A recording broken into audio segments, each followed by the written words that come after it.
Welcome to my channel. Subscribe to my channel. ಎಲ್ಲರಿಗೂ ನಮಸ್ಕಾರ. 5ನೇ ತರಗತಿಯ ಸಿರಿಗನ್ನಡ ಪಠ್ಯಪುಸ್ತಕ ಭಾಗ 1.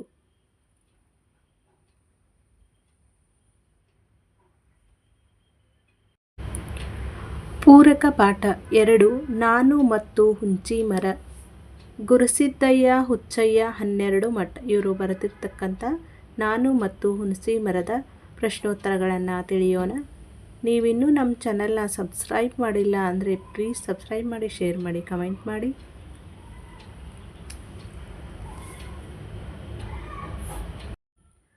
ಕೃತಿಕಾರರ ಪರಿಚಯ. ಶ್ರೀ ಗುರುಸಿದ್ದಯ್ಯ ಹುಚ್ಚಯ್ಯ 12 ಮಠ ಅವರು 1940 ಮಾರ್ಚ್ 13ರಂದು ಹುಬ್ಬಳ್ಳಿಯಲ್ಲಿ ಜನಿಸಿದರು. ತಂದೆ ಹುಚ್ಚಯ್ಯ, ತಾಯಿ ಅನ್ನಪೂರ್ಣಮ್ಮ.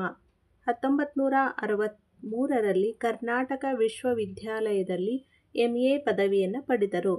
ಇಳಕಲ್ಲಿನ ಶ್ರೀ ವಿಜಯ ಮಹಾಂತೇಶ್ವರ ಕಲೆ ವಿಜ್ಞಾನ ಹಾಗೂ ವಾಣಿಜ್ಯ ವಿಶ್ವವಿದ್ಯಾಲಯದಲ್ಲಿ ಕನ್ನಡ ಪ್ರಾಧ್ಯಾಪಕರಾಗಿ ಕಾರ್ಯನಿರ್ವಹಿಸಿದರು.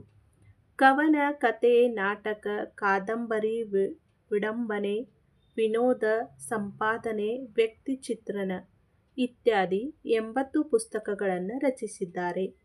ಅವುಗಳಲ್ಲಿ ಸೋಮ ಸಾಕ್ಷಾತ್ಕಾರ, ಪಂಚಾರತಿ, ಮಹಾತಪಸ್ವಿ, ಬಂಡೆದ್ದ ಬಾರಕೋಲು, ಹೋಳಿ ಮುಂತಾದ ಕೃತಿಗಳು ಸೇರಿವೆ.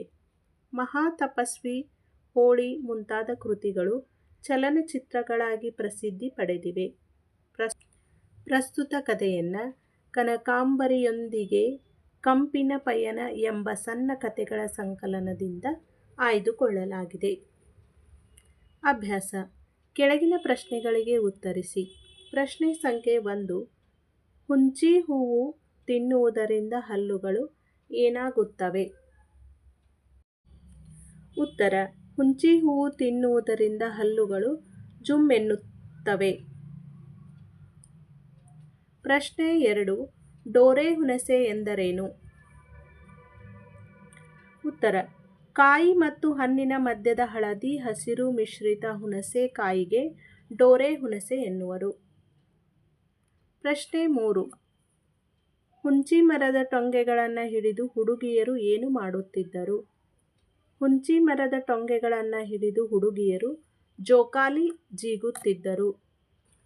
ಪ್ರಶ್ನೆ 4. ಹುಂಚಿ ಮರದ ಬಳಿಯಲ್ಲಿ ಹಬ್ಬದ ವಾತಾವರಣವಿರಲು ಯಾರು ಕಾರಣವಾದರು? ಉತ್ತರ: ಹುಂಚಿ ಮರದ ಬಳಿಯಲ್ಲಿ ಹಬ್ಬದ ವಾತಾವರಣವಿರಲು ಡೋರೆ ಹುಣಸೆ ಕಾರಣವಾಯಿತು. ಪ್ರಶ್ನೆ 5. ಮೂಢನಂಬಿಕೆಗೆ ಯಾವುದು ಬಲಿಯಾಗಿತ್ತು? ಮೂಢನಂಬಿಕೆಗೆ ಹುಣಸೆ ಮರ ಬಲಿಯಾಗಿತ್ತು.